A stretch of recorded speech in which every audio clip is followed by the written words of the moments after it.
Hello, Facebook Live community. And also welcome to everybody that is joining us live on our Zoom webinar this morning. It is today's AtlasPro Wednesday weekly webinar, and we are here today to talk to somebody that we've been really excited to have on for a while, Mr. Craig Webb with Web Analytics. Welcome, Craig. How are you today? Fine. Can you hear me? We can hear you loud and Excellent. clear. So this morning's webinar is really talking about what I think everybody is, it's a welcome sight, it's a welcome topic, end of the beginning, right? You know, we're tips for dealing with COVID-19 today and tomorrow. And obviously there's a flurry of news, especially over the last few days, not to mention, you know, what we've been dealing with the last 6 to 8 weeks. But really just, you know, it seems like there are some signs that things are getting better in some areas. There's certainly a lot of debate, so we're not here to debate how quickly things should change in terms of individual states or anything, but we are going to talk about some really important topics on dealing with everything that has happening right now, and really what the implications are long term and how to be prepared for that as a business owner. So again, just some quick reminders. We are going to be about an hour today. This is being recorded, so we always get this question. If you would like access to these slides or the recorded webinar after the webinar is over, it will be posted to our website tomorrow, and you can share this with anyone within your organization. We are also streaming on Facebook Live, which our awesome marketing team is monitoring. So if you have comments or questions on the Facebook live stream, you can chat us up there as well, and we'll get those questions here through the Zoom call. So my guest this morning I'm going to introduce is Mr. Craig Webb. He is the president of Web Analytics, and I want to tell you a little bit about Craig. He's an unbelievably great expert for us to bring on this morning in terms of his background and expertise and how connected he is within the LBM industry.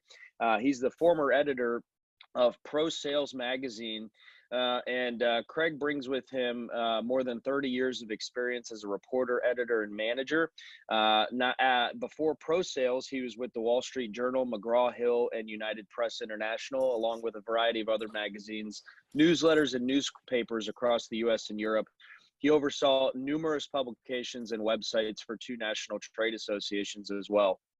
A little bit of background about Mr. Webb. He's a fellow Big Ten alum, Indiana University graduate, you know, so we're always good to see some Big Ten people in the house.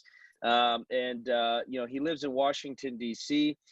He has covered White House news conferences, global economic summits, World Cup soccer tournaments, and congressional hearings. So, you know, he's been there and seen some pretty amazing things and been right on the front lines with his journalism background. Craig recently founded Web Analytics. And Web Analytics is a consulting firm dedicated to helping construction supply insiders and investors make strategic and tactical decisions. Its key offerings include custom research, content, strategic consulting, data and analysis, as well as business development services. So he's ready to solve your problems. So if you have things you'd like to talk to Craig afterwards, I know he'll be excited to talk to you. So Craig, good morning and welcome. We're really excited you're here. Well, thank you. To that resume, I also should add that many of you might know me because for 5 years I was editor-in-chief of Remodeling magazine, and I was responsible for something called the Cost versus Value Survey, which I hope many of you were using to help establish to your customers what it really was going to cost to do roof repairs and what the value was that they could expect to get out of that product. But thank you for having me on. Absolutely. Welcome. Well, I'll turn it over to you, Craig. I know a very exciting time, a very stressful time, a very nerve-wracking time, but also a time where we can take action and begin to lay out a strategic roadmap for where we're heading as a business owner, as a sales rep, or as a sales manager. You know, it's really a great time to sort of refocus and think about things that we can do to get ourselves ready for what comes next. So without further ado, take us away, Craig. Well, thank you very much. If you want to pull up my slides so that we can talk a little bit about that. the inspiration today, and as it is for most good reporters, know that the first thing they should do is go out and find other smart people who can talk better than they do. And that's really the inspiration for my first note, where I refer to things as the end of the beginning. Those of you who may recall Winston Churchill, as the Battle of Britain was ending, gave a speech to the British people, and he said, "This is not the beginning of the end, rather it's the end of the beginning," to let people know that just because we got through the Battle of Britain, we got a long, hard slog ahead of us. And I think that's very much the situation with regard to the coronavirus and COVID. We are seeing signs in places like Georgia and South Carolina and other parts of the country where they're starting to open up a little bit, but construction still is banned in several states in the United States, including New York, Pennsylvania, Michigan, Washington State, the San Francisco Bay Area. It's kind of dicey in places like Dallas, and so we've got some processes we have to work our way through. If you are you on the second? If you can go to the second slide now, which is the map. Yep, we're on the map right now. Okay, I'm having trouble actually seeing what's on your main screen. Oh, there it is. Okay, I'm seeing it now. And as you can tell, things are varying all over the country. So, you know, the phrase is basically where we are now depends on where you are. and right. For a national broadcast, that's a little hard, but I really do recommend that you keep an eye on your local media. This chart comes from the Journal of Light Construction, JLC Online. They're one of the best people who are keeping track of what's allowed. And definitely, though, there has been a lot of pain that we know has happened already. If you go to the next slide, for example, there was a town meeting that was organized by the National Roofing Contractors Association. I think they had 6,000 people at it, and they asked a poll on there, you know, what's going on, and 80% said business had slowed down because there were all sorts of issues, you know, related to their problems. And their problems are going to exist in many ways. Next slide. As an example, if you just take the permit offices alone, according to the International Code Council, 61% of the people that they talk to can't do electronic or remote inspections, and 23% didn't have access to the hard copy books on their codes as to what was allowed. I know that in places like Wake County, North Carolina, you can get permits only 2 days a week for 4 hours. Miami has closed their offices for a while. And over at the NAHB, they did a similar survey, and they said, yes, you know, there are a lot of problems in terms of getting inspections. So that's an example of how we're going to be having challenges going forward. If you go to the next slide, when you talk on the construction side of things, you can see that, you know, there are lots and lots of economic impacts in terms of halting construction. 48% said that they had halted construction in some or all of their projects. Online closings, laying off or furloughing employees, 1/4 of the people did that. And when you go on to more of the commercial side, you can see on the next slide, a survey by Associated General Contractors, you know, projects halted, delays, disruptions, all those things. By the way, Stan, I presume that you can make all these slides available to anybody who wants them afterward? Anybody who attends? Absolutely. Yep. Okay. That's great. So you guys don't have to take notes as we're going along. Meanwhile, over on the architect side, which is the next slide, you know, the architecture firms are expecting to have problems and losses as well. And just this morning, I got some information from an organization called the Farnsworth Group, which surveys remodelers and contractors, as well as getting a sense of what the DIY market is like. And the expected delays, that most of them are saying are that they expect business to be delayed by 1 to 3 months. The smaller you are as a contractor, the longer the delay is probably likely to be. Especially doing roof contracting, even though you're on the roof and they're inside the house, contractors around the country are reporting that customers don't want them. They don't want them nearby. The bigger the project appears to be, maybe the less of the problem. So more of the commercial work seems to be taking part. That said, people still get leaky roofs. People still have hailstorms. People still have tornadoes. You know, that work is certainly going to continue. Labor shortages are a little bit less of a problem, they're saying.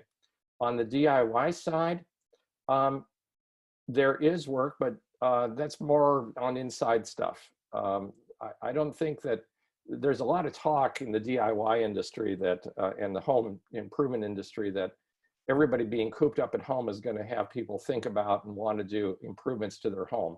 I think that's mainly getting the inside of your house repainted, you know, painting or fixing a plumbing project or whatever. I don't see roofing really benefiting from this. So, you know, what do we do and how do we get out of this? Well, that's the next slide. You know, what used to seem really, really weird, I think, is going to just become standard operating procedure over the next 6 months, at least. There are a lot of efforts that are going on right now to persuade people, to persuade government officials to let construction happen again, or set the rules for what construction should operate under, so that we don't risk passing along the coronavirus or having a revival. There was a story just in the Washington Post this morning in which the head of the CDC was expressing a huge amount of concern that we're going to have trouble going into the fall and winter, because we're going to have a new version of the flu probably, as well as the coronavirus. So in other words, in terms of health concerns, this is going to last a long time. So if your people don't like wearing masks, they're going to have to get over it. But you're going to have to do more than that. And some of the suggestions I've seen in lots of places, for example, if you split your crews into 2 independent groups and don't let them near each other, if somebody gets sick in one group, your other group can keep operating. So hiving off your staff and breaking them up that way is a way to go. Disinfect things as much as possible. Taking crew members' temperatures, another thing. Only the foreman comes into the office. I think that one of the biggest issues you're going to have to think about is how you're going to get people to the job site.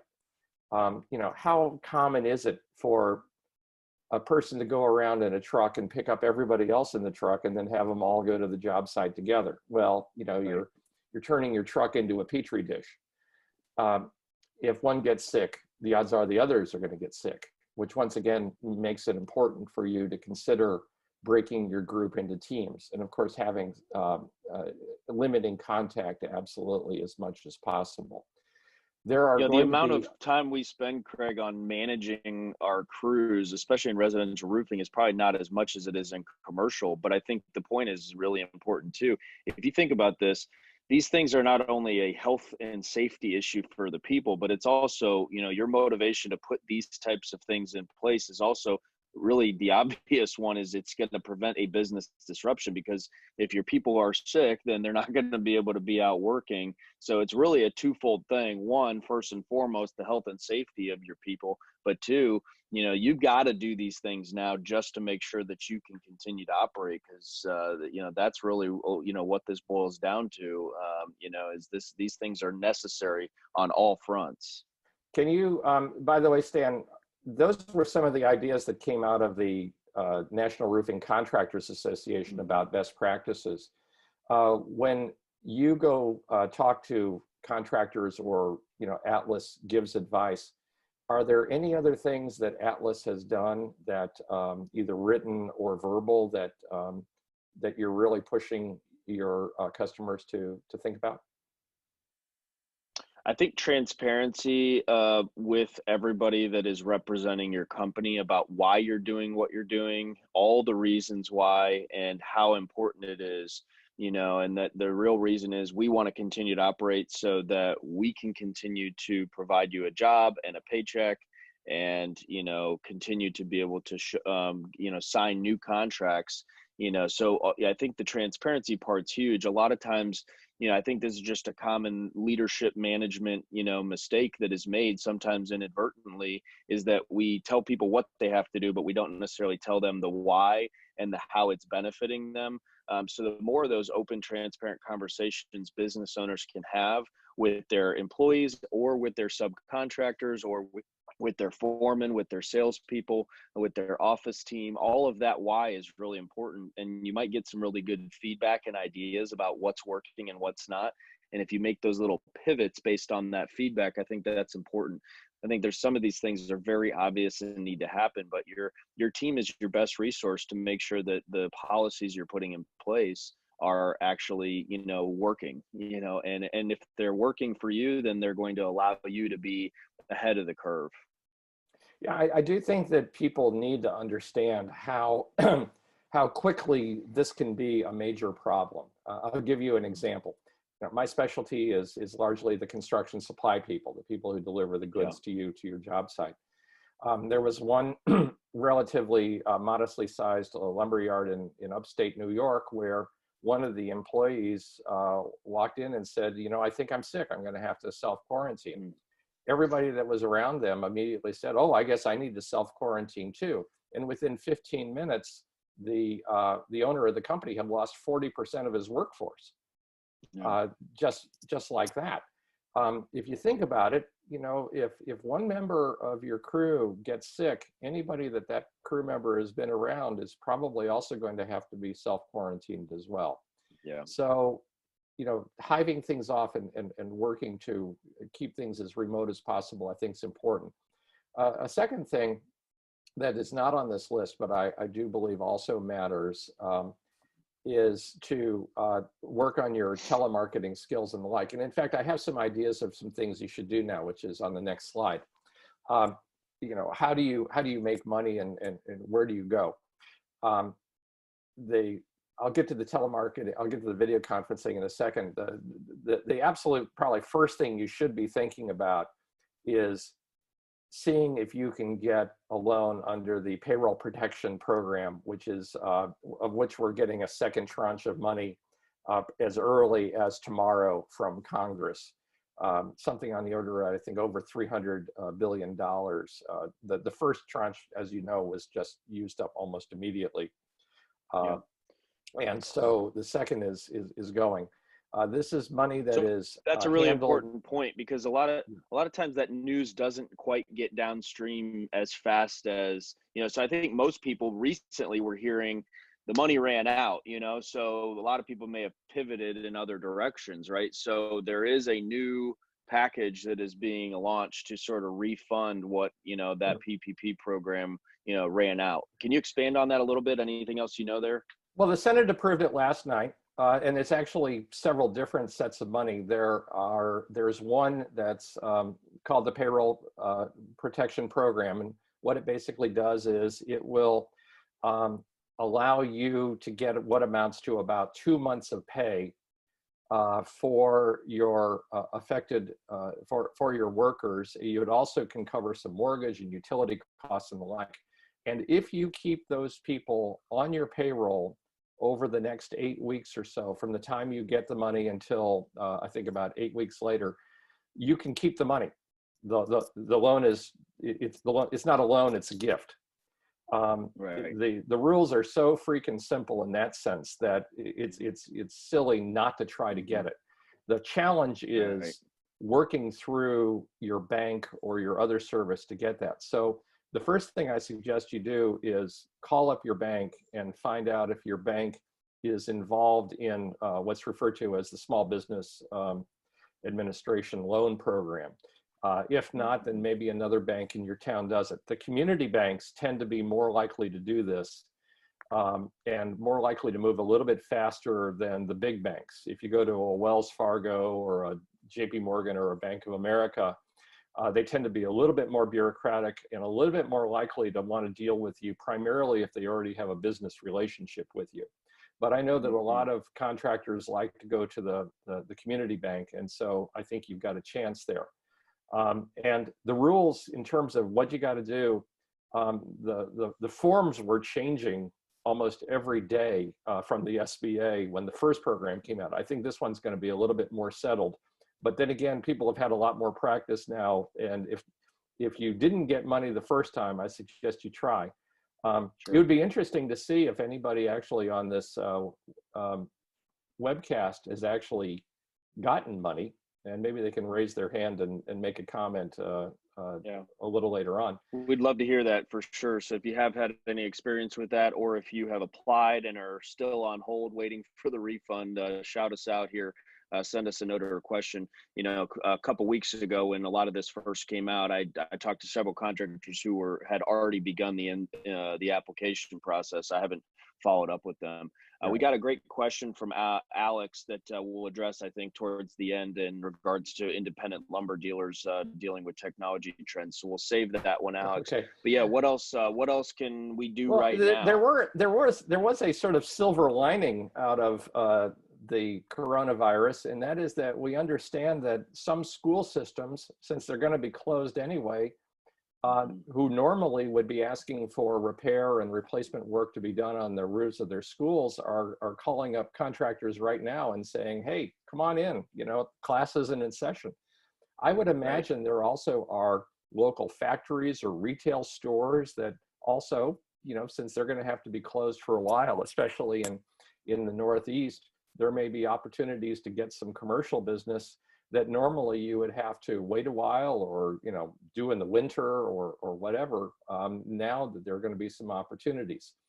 I think storms are not going to go away, and chasing those storms a little bit further than you normally might go, you know, sometimes might work for you depending on the traffic. I do believe it is very important to keep your bankers and your lenders up to date on your situation.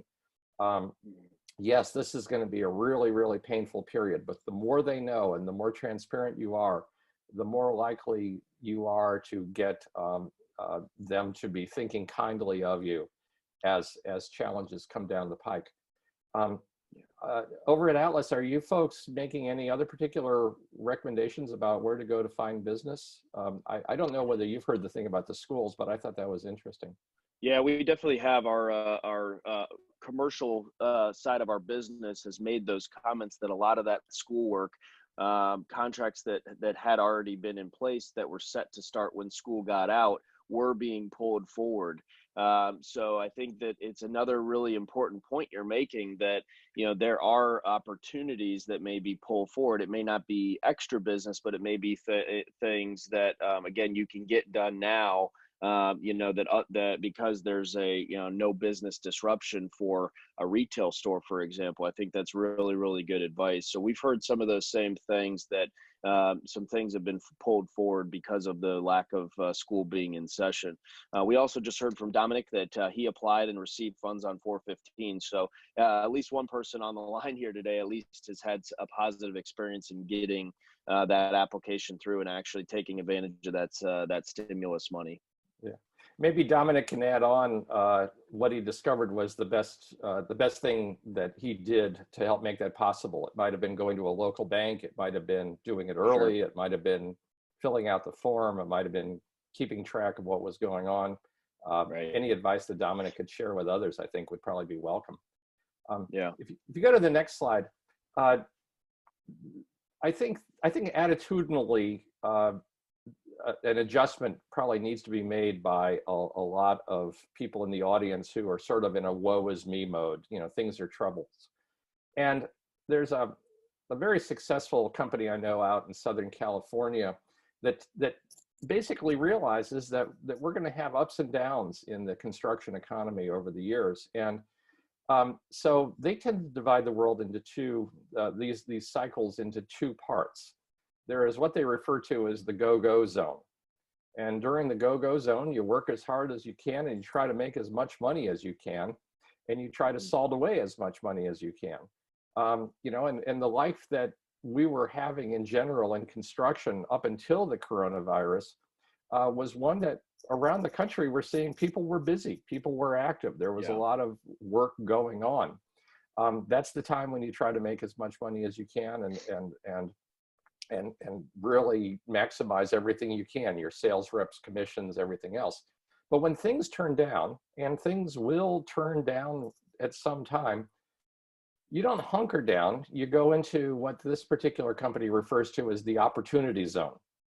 And that's where you take that fallow period, you take whatever money that you had collected up until then, and you go out and you look for things that for which you have an opportunity to do at that time that come to you at a better price or because you have more time than you could have done otherwise. Next slide. You know, in a sense, you could say, oh, well, you know, we're sitting around, you know, waiting for the phone to ring, compared with the old days when you couldn't answer the phone fast enough. I think that this is a great time to talk about improving your processes. How do we become more efficient so that more dollars drop to the bottom line as we get busier? So, you know, most places that I know of have problems even just handling a query. When the query comes in, what do you do with it? How do you record it? Who handles it? How do you qualify people? Can we use our website to do a better job qualifying people so that we sort of nudge people that we don't want to have as customers away and highlight the people that we do want to have as customers? And I'm sure, Stan, you found situations around the country where there are differences between companies in terms of even how they handle calls coming in and how they handle and process and vet customers. Would you say that? No question. I think that, you know, we've been dancing around making a serious investment as an industry, right? So if you're an individual business owner and you're like, gosh, we got ahead of the curve on some of this stuff a while ago, you're ahead of the curve. But I think our industry has experienced such a rapid advancement of technology opportunities, CRM, measurement tools, virtual selling, you know, digital door knocking, as they call it, you know, versus traditional lead generation. All of these things have become readily available, and a lot of contractors have been exploring it and trialing things, but not everybody hasn't sort of gone full on in on it. Financing, lots of things like this. And now is really the time where it's needed so much. These things are necessities today. And so I think it's going to be a great catalyst for a lot of companies, if you look at it that way, in the opportunity zone, as you call it, Craig, to really take a big step forward in our industry. We had a couple of great comments on that. So if you folks, somebody said, amen, Craig, this is the opportunity zone, time for folks to widen the gap between themselves and their competitors. If you look at it that way, you will absolutely be able to come out ahead of this. So. Yeah, I think there also are little things you should be thinking about. Those of you who are race car fans and have been race car fans for a long time realize that winning a NASCAR race is sometimes the difference between the gaps between the first and second place finishers, or maybe the length of a bumper. And so every single second counts. Every single thing matters. And as you go along, you start asking yourself, well, what can be the difference between winning and losing in a case like that? And part of it they decided to look at was the pit stop. You know, 20, 30 years ago, it used to take 40 seconds to put gas in the car and change the tires and clean the windshield and do all that. Now they can do it like in 12 seconds. Right. And the question was, well, how do they get from one to the other? And the answer is that they looked at every single part of their process and said, how do we improve that little part of the process? How do we get the tires on faster? How do we get the gas into the car faster? How do we change other things faster? And they realized that they maybe needed better athletes to do the pit stop returns. They needed to stage their materials better. They needed to have more communication with the driver when he was getting ready to go down pit row. All those little kinds of things. And so as you start looking at your business, this is a great chance for you to do a process map and say, how do we do everything? Not just taking the phone calls, but maybe how do we even handle getting products to the job site? And what happens when, for example, we've forgotten something? Well, in the old days, it could be that, you know, a member of the crew for whom you're paying a decent amount of money is told to go down to the local roofing supply store and go pick up something. And, you know, they're driving along the way and they stop at Dunkin' Donuts and they, you know, they have a conversation once they get to the store or whatever. Well, maybe it's actually cheaper just to hire Uber to go there and pick up the darn thing and have them come back. You know, you want your people working as productively as they can every minute. I mentioned video conferencing. I know that already, if in the kitchen and bath business, for example, it's very common to have a kitchen and bath designer work with a customer, and they go around and they kick around ideas and they look at designs together and the like. Once upon a time, it was very common for that kitchen and bath designer to get in the car, drive to the person's house, sit down, roll out plans, and have them all talk together. Some companies that are a little bit more advanced are discovering that it's actually more efficient to have their kitchen and bath designer organize a video conference with the customer where they're talking back and forth, but at the same time, they show on the screen the designs, they show the drawings, and by the time you get done, that designer might be able to reach 2 or 3 customers over the course of an evening rather than just one. And Right. so the K&B designer is a lot more effective than usually she used to be. I would say that in roofing, you can do the same thing. You know, you've got your drones, you've got your drawings, you've got your video conference ability. Theoretically, the ability for you to do a virtual sale is just as good as I think it is in person. The only thing is that you're just not bringing donuts to the job site, or bringing donuts to the buyer. I don't know. How would you gauge, Stan, the video conferencing skills of some of the customers that you guys have? I think it's really interesting because in a lot of areas, this is the only way you can actually have a meeting with a customer or client today, right? So I guess my advice would be that you need to incorporate this as a part of your business moving forward indefinitely, and think about it that way. Don't think about this as a temporary change in your business, because if you get good at video conferencing now, whether it's with a $150 a year Zoom account, which, you know, does not cost much in the grand scheme of things, you know, get good at it now, go through the lumps now and figuring out what those best practices are.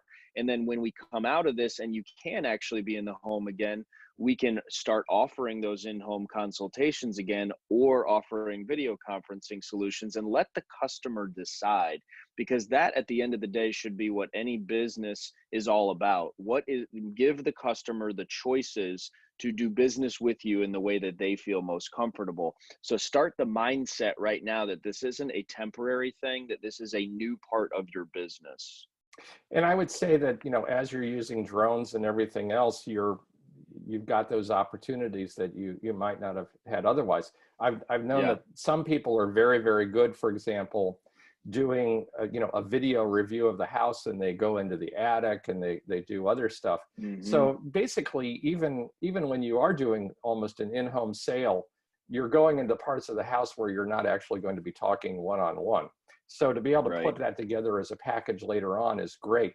I do remember there was one sales guy that he had not only created information that could be used via video conference, he had also even created a video that showed the entire process of how, when we come to your house, here's what's going to happen. You're going to get the dump truck coming in on one day. We're going to set up the porta potty. This many people are going to come in. They're going to be taking up X amount of space in your driveway and down the street. We expect to arrive by this time of the day, and we expect to leave by this time of the day. And in basically in a 2 or 3 minute video, they were able to combine something like 20 or 30 minutes worth of explanation. And because it was video and people could record and visualize it much faster, the sale went faster, and the sale was more impressive. And this is your chance to sort of think about those kinds of things too as you go through the sales process. Yeah. Yeah. Working smarter. I think that's really, really great advice. Build a video that shows your customer what to expect from their experience with you. That is a great takeaway, Craig. And it's again something that again can be done right now that will serve you for years and years to come. Again, showing exactly what to expect each step of the way, and it's outlining your process not just for yourself internally, but for your customer. And if that speeds up your ability to make a sale and close a job, it's going to get your salesperson to the next lead even quicker. And that could be a way to grow your business when others are still doing it the old fashioned way. I'd also like you to think a little bit about the consequences and the pluses and minuses of what's come out of this forced telework situation that we're all in. Right. It could be that you've discovered that there are certain people who don't have to be in the office every day. And as a result, they don't even have to be in your hometown. There is a very successful remodeling company in the Washington, D.C. area whose HR officer lives in San Diego. There's a remodeling company in Orange County, California that has one person answering the telephone who lives in Florida. And so sometimes I think what telework is going to enable us to do is actually increase our labor pool. And we might be able to find people that we wouldn't have found otherwise. I've got a video conference coming up very soon for which I needed somebody to take notes, and I called someone who lives in Oregon, even though I live in Washington, D.C. And we're going to be able to work out just fine for that job. In general, this is a great time to look at all the things you do and say, how do I make each little thing better? What's my problem? How can I solve my problem in an alternative way? It could be, for example, that you're spending money on certain technology when a Google system like Google Docs and Google Spreadsheets and the like, Google Hangouts could actually be cheaper. That's just every dime to the bottom line is an extra dime that you wouldn't have otherwise. I think it is still possible to have virtual coffee with your contractors. I mean, they're lonely. they could use some help, and I think the customers are the same way. And the final thing I wrote down is don't be shy to call local politicians. I mean, after all, this is an election year. And if you think about it, you folks are the absolute kinds of companies that politicians want to align themselves with.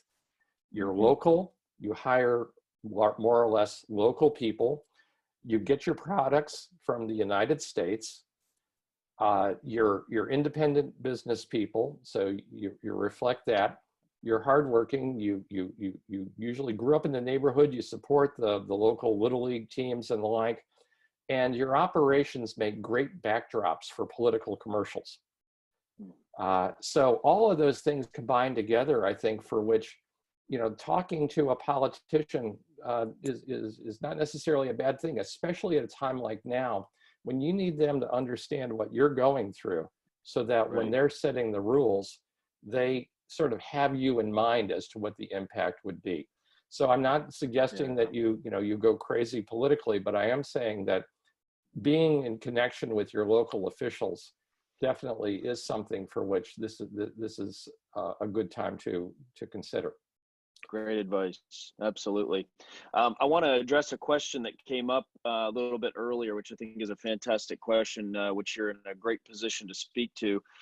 Craig, question comes in: how do you anticipate building material suppliers, particularly independent lumber dealers and distributors, to be able to keep up with this trend of online ordering? So we've been talking a lot about contractors, but if you look at the online ordering, curbside pickup, what can independent lumber dealers or smaller chains of distribution do to sort of keep pace with some of the, the giants out there that are pouring millions of dollars into e-commerce platforms? I saw an article in Pro Sales this morning that hit, about my ABC Supply launching, for online ordering, Beacon Pro Plus. You see the folks that you would expect to be investing very heavily in e-commerce, investing and launching things like that. So what can independent lumber dealers do to keep up? Well, it's interesting. There are most of the independent lumber dealers are using services such as Epicor or Hmm. ECI Spruce and the like. And when you talk to those providers, you will find that they are working very hard to build up their e-commerce capabilities. I had been talking recently to people at Epicor, which is one of the main providers of what are referred to as ERP systems. And they said there has been a dramatic increase in people who are on Epicor's BizTrack software to suddenly launch and get rolling with e-commerce programs. So, if we had had this problem 15 years ago, it would have been very, very hard because the computer systems were clunky. We were still usually using mainframes. We weren't in the cloud. Technology wasn't anywhere near as fast. We didn't have anywhere like the broadband. But what we're finding is that it's so much cheaper and so much easier to put in an e-commerce solution now than it was just 10 years ago, that I think that people have to, if they want to take advantage of it, it's there. Now, one thing I should also point out is that a number of surveys over the years have found that building material dealers routinely spent no more than about 1/2 of 1% of their revenues on technology. Compare that with the healthcare industry, which I think is like 5%, or finance, which is 10%. The point is, you probably are going to have to spend more. Now, the usual line in the other direction was, oh, well, every price that we do, every quote that we do is different.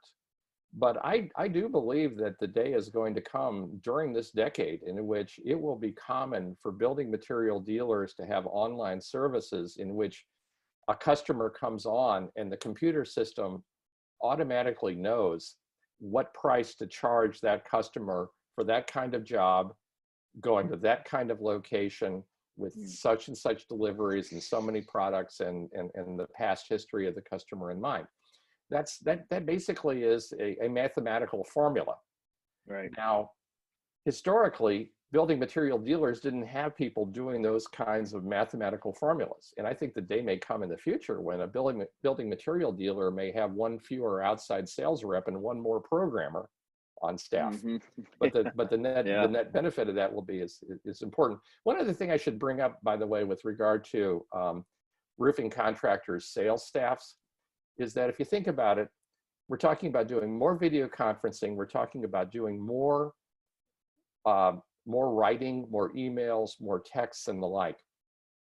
I have long had a theory that salespeople in our business sometimes gravitate to this business, not just because they love construction supply, but because, frankly, they were really bad at spelling, and in fact might even have a reading difficulty or even are dyslexic.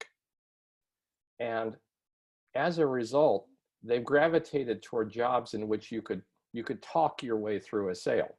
And all you had to do was just write things down in a spiral bound notebook and then hand them over to an inside rep to put into the system.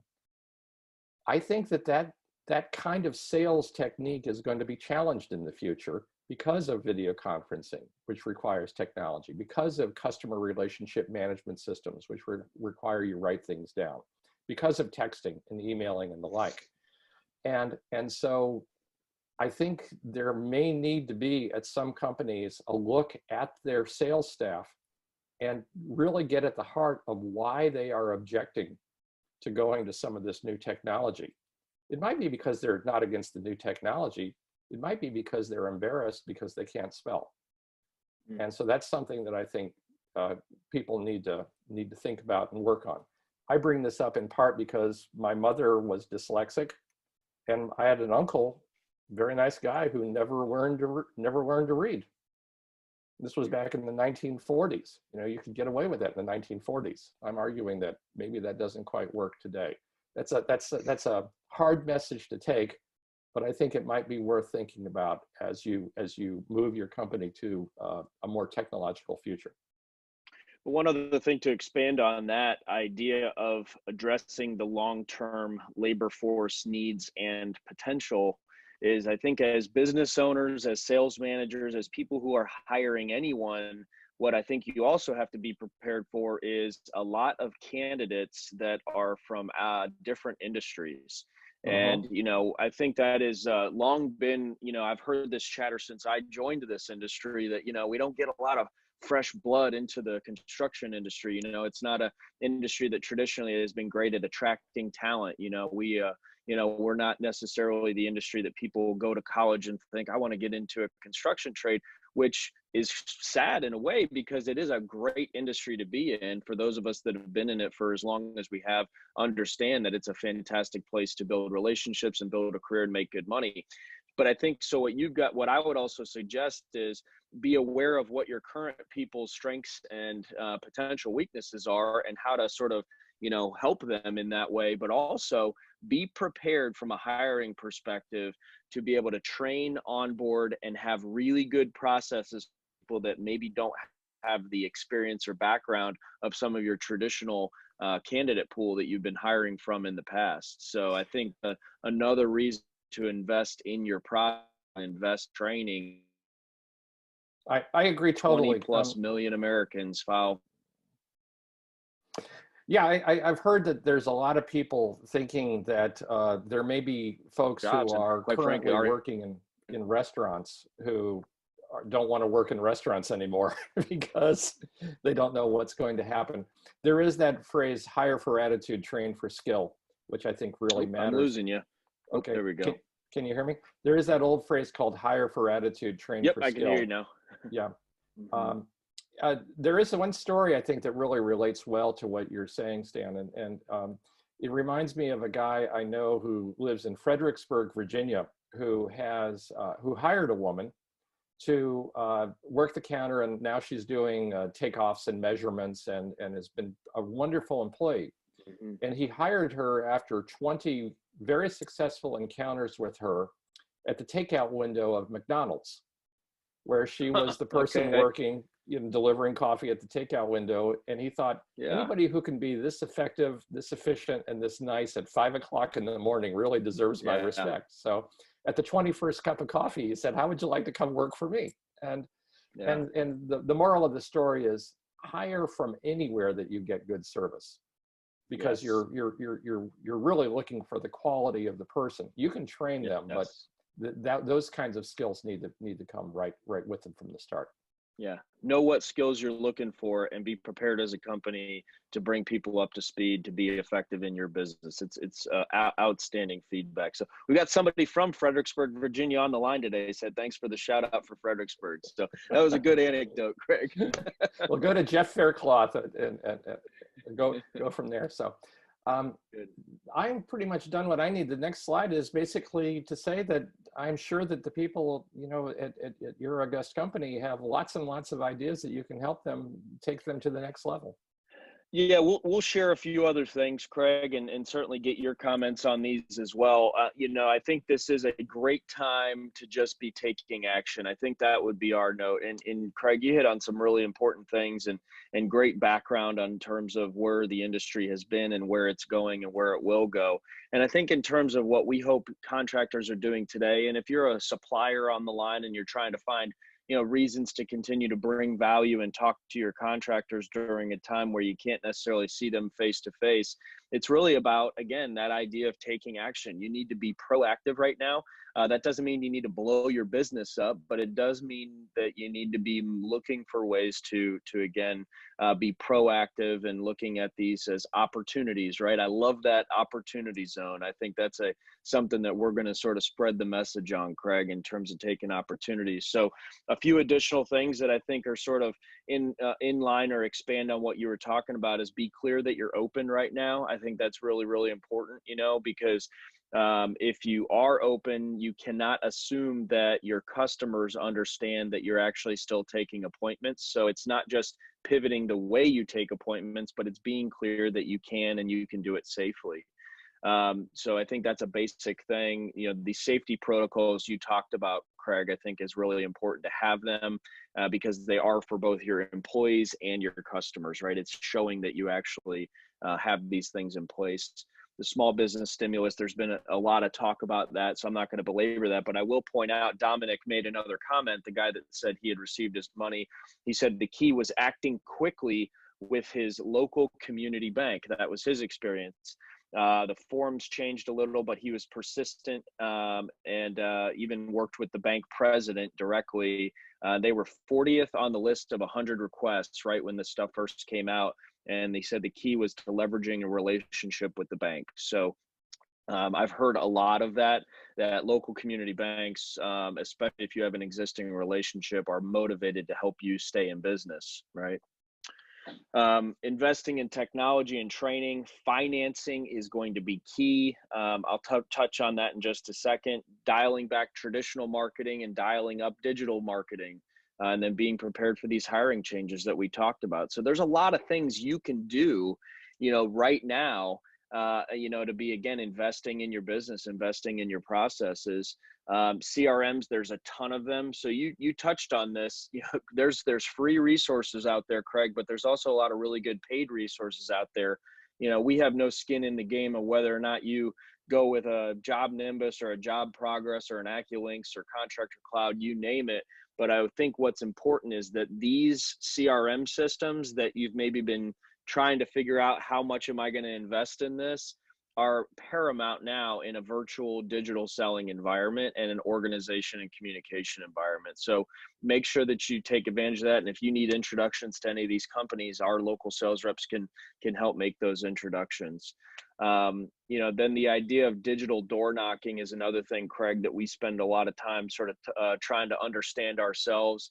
It's in the basic idea of digital door knocking is to create content and advertising online to get people to come to your website, fill forms out, and generate a lead the same way you would running around a neighborhood door knocking or generating leads the traditional way with your trucks or your yard signs. So having a funnel to bring all that stuff into is important. That's where the CRM comes in, but generating those leads online.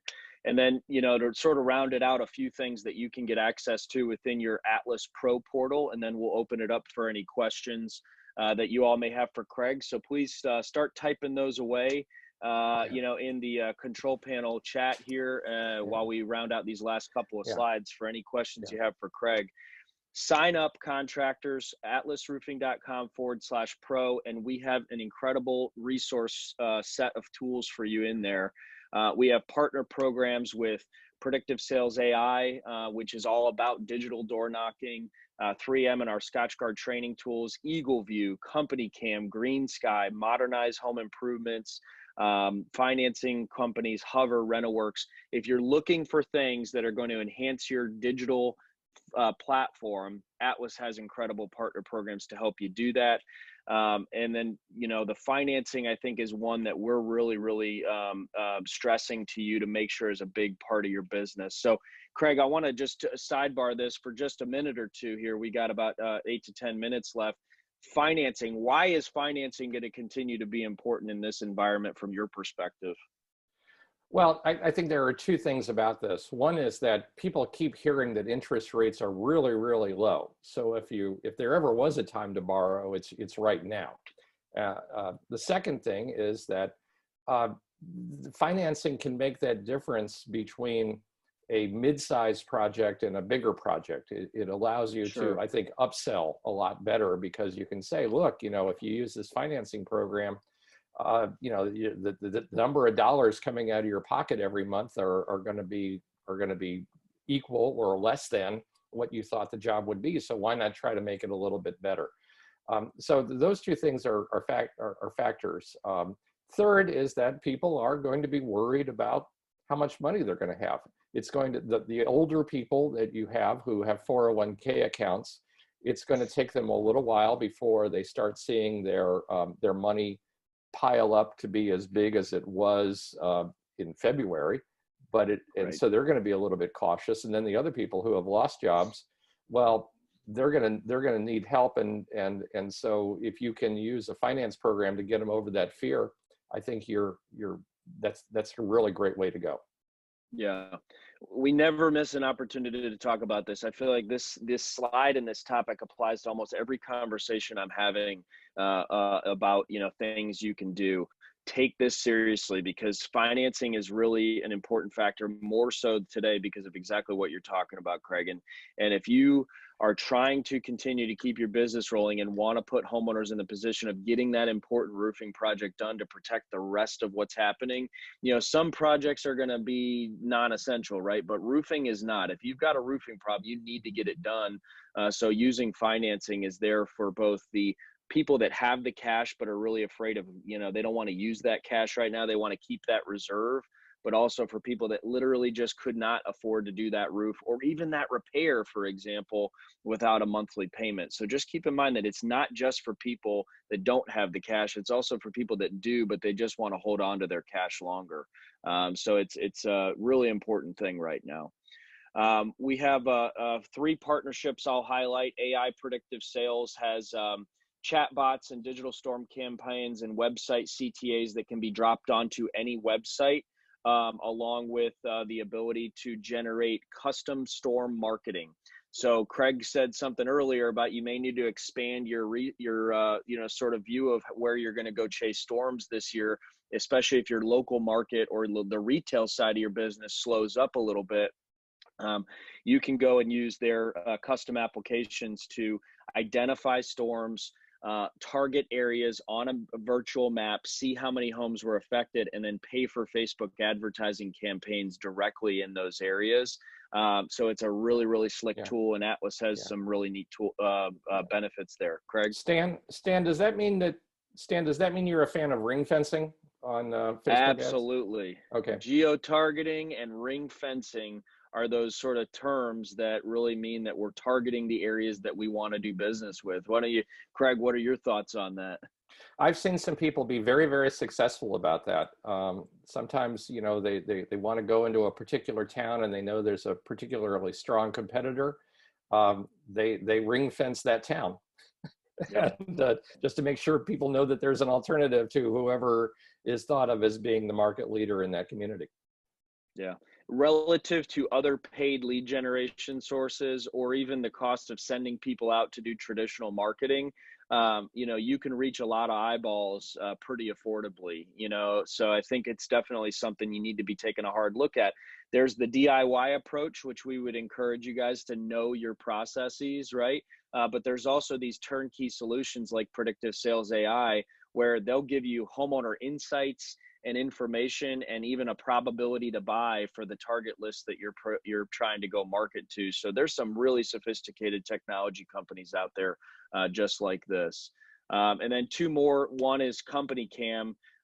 If outside of Zoom calls and all that other stuff, if you are taking photos on these inspections, if you're using drones, as Craig suggested, right? If you're doing all these things, all those photos and videos can be loaded into Company Cam, and then a link can be sent to the homeowner to walk them through what you saw on the roof. Visuals sell and help you sell better than, talking about it over the phone. And then finally, Eagle View. Our partnership with Eagle View is very important, and they're a market leader from a measurement perspective, but now they also have Eagle View Works, which is a comprehensive proposal, estimate, and contract application that Atlas has a great opportunity for you to get your first year for $129. So really, really powerful thing that they're charging $1,000 on onboarding fees that are waived. So if you're an AtlasPro contractor, that's a great benefit. So there's a lot of things you can do, right, Craig? I think that's the message we want to send to people right now, is that, we're at the end of the beginning, or what did you say? How did you phrase that? Yes, it is the end of the beginning.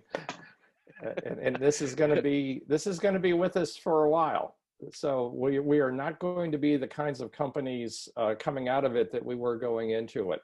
But the companies that can adapt and can evolve, I think, are not only going to survive, they're going to thrive in the future. Yeah, absolutely. Well, we would love to get your questions or comments after the fact. So if you have those, we can make sure that those are sent to Craig, and he'll get in touch with you. We'll make the slide deck and all this information available.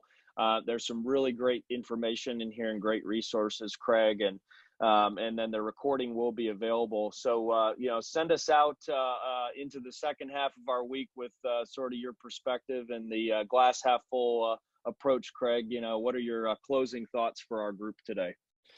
Well, as I said, I think this is an opportunity zone. This is your chance to get to the things that you've wanted to do, but can do better. I think that you need to look at the number one thing I remember when I was editor-in-chief of Remodeling magazine is when people would ask, are you a remodeler or are you in the remodeling business? And I think it's just as true for you.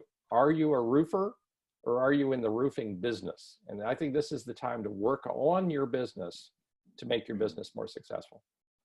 Yeah, absolutely. Great advice, and really appreciate your insights and spending some time with us today. And we wish you the best of luck with web analytics as you get that venture going. I know that's a very exciting thing for you, and we have really enjoyed watching your contributions to our industry at Pro Sales over the years as well. And I know you'll continue to contribute there, but fantastic resource for our industry, Craig, and we couldn't thank you enough for being with us this morning.